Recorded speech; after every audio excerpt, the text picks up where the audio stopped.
Bonjour et bienvenue. Aujourd'hui, on s'attaque à un chapitre majeur du programme d'histoire pour le brevet, j'ai nommé la Seconde Guerre mondiale. C'est un sujet absolument essentiel, alors on va le décortiquer ensemble, pas à pas. Alors, au programme, on va d'abord voir comment on en est arrivé là, avec les causes de la guerre, puis on traversera les grandes phases du conflit, ensuite on se penchera sur sa nature de guerre totale et brutale, on fera bien sûr un zoom sur le cas de la France, avant de voir comment le monde a dû se reconstruire, et on terminera par une révision express pour que tout soit bien en tête. C'est parti. Première étape donc, le chemin vers la guerre. La grande question c'est comment est-ce qu'on en est arrivé là ?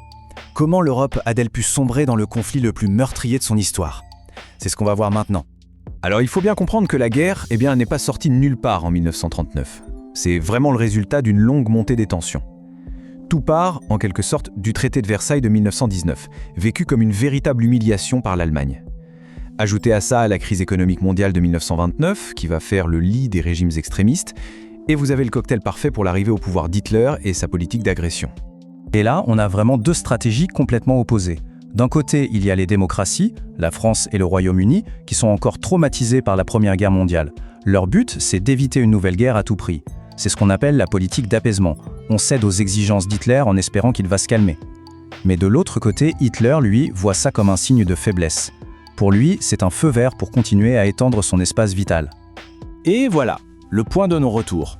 Le 1er septembre 1939, l'Allemagne envahit la Pologne.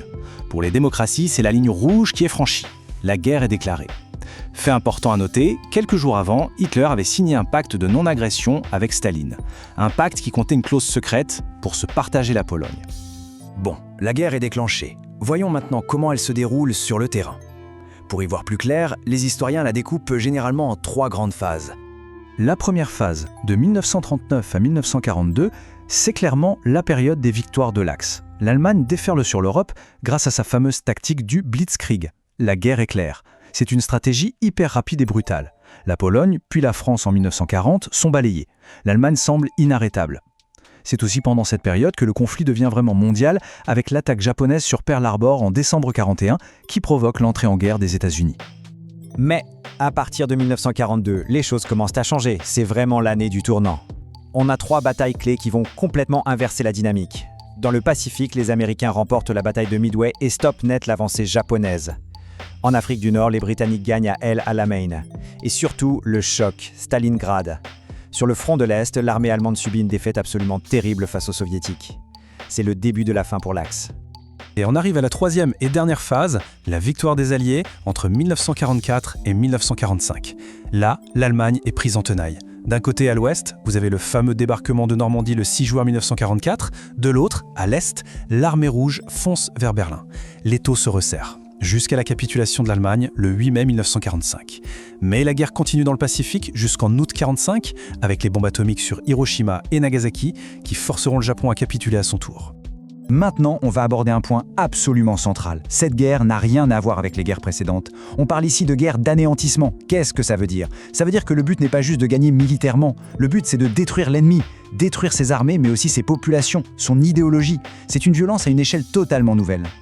Et les chiffres, ils donnent le vertige. On estime le bilan à environ 60 millions de morts. 60 millions. Et le plus choquant, c'est que plus de la moitié de ces victimes étaient des civils. Ça montre bien qu'ils étaient une cible à part entière. C'est, et de loin, le conflit le plus sanglant de l'histoire. Donc, retenez bien ce terme, guerre d'anéantissement. C'est une notion clé pour le brevet. En clair, ça signifie que la séparation traditionnelle entre le soldat sur le front et le civil à l'arrière, elle vole en éclats. Tout le monde devient une cible potentielle. Le but final, ce n'est plus juste de faire signer un armistice, c'est d'anéantir l'adversaire. Et la manifestation la plus terrible de cette logique d'anéantissement, c'est bien sûr la Shoah, le génocide planifié et industrialisé de 6 millions de Juifs par le régime nazi. Ce n'était pas un accident de la guerre, c'était un projet idéologique. Et ce projet s'est mis en place par étapes. D'abord la persécution, puis l'isolement dans les ghettos, et enfin l'extermination de masse dans les camps de la mort. Quand l'armée allemande avance en URSS, elle est suivie par des unités spéciales, les Einsatzgruppen. Leur mission est simple et terrifiante, rafler et assassiner systématiquement les juifs et les opposants politiques.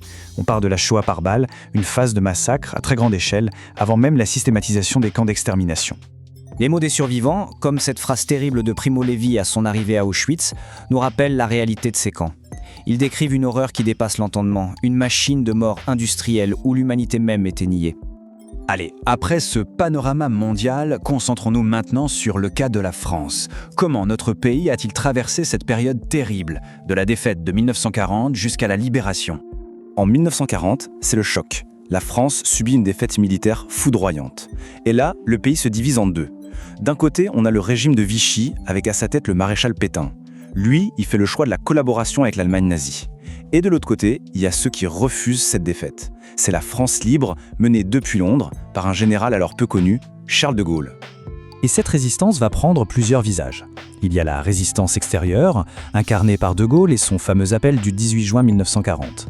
Et puis il y a la résistance intérieure. Elle est d'abord très divisée, et c'est là qu'intervient un homme clé, Jean Moulin. Envoyé par de Gaulle, il va réussir la mission quasi impossible d'unifier tous ces mouvements. Ce travail sera décisif pour la libération du pays. Nous voilà en 1945. La guerre est terminée. Mais le silence des armes révèle un monde dévasté, en ruine. Il faut tout reconstruire. Alors, justement, quelles sont les conséquences de ce conflit planétaire ? Eh bien, la carte du monde a complètement changé. Les anciennes grandes puissances européennes, la France et le Royaume-Uni, sont très affaiblies. Deux nouveaux super grands prennent leur place, les États-Unis d'un côté, l'Union soviétique de l'autre. Et tout de suite, on sent que leur rivalité va structurer le monde pour les décennies à venir. C'est le début de la guerre froide.